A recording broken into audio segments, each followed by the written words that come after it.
अच्छा ये नगालने का खास फरमाश है नादिर को साउंड वारो आए इलाही बख्श लोयानी का फरमाश है आए हुजूर बख्श जमनपेट का खास फरमाश है आवाज़ हमारे जो पंजो सिंगर महबूब लासी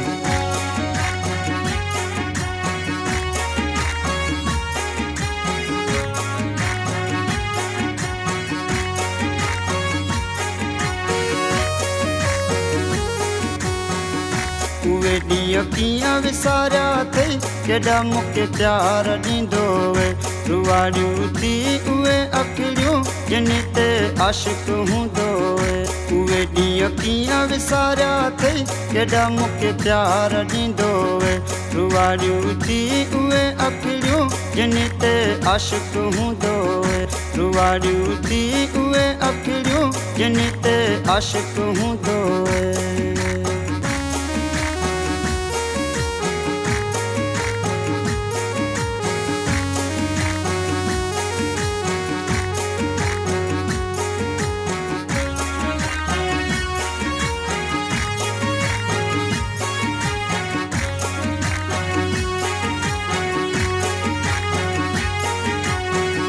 चुमंदो जिके एतड़ा बदाया थी उहे मिठड़ा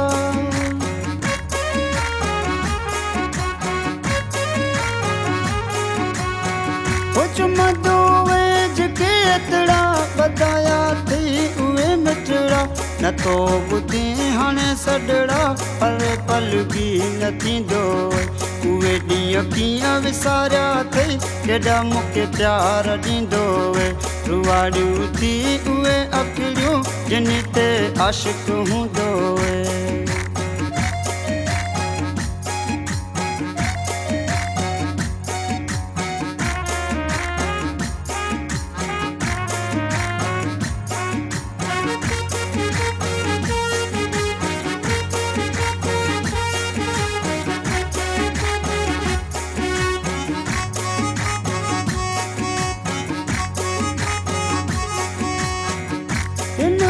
दिल में तो के घर उन्हें दिल जा कया थी टुकर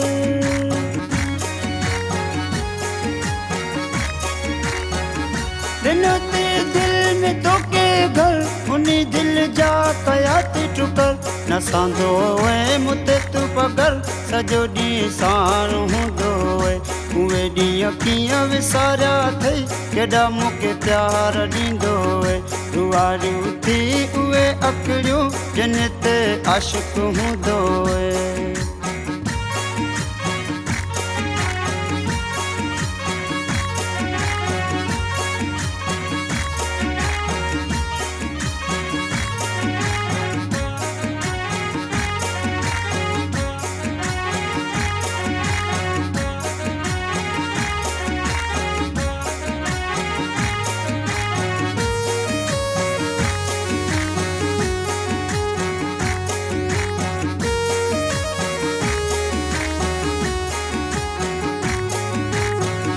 महबूब लासी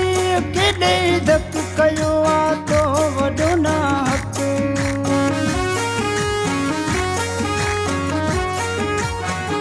महबूब लासी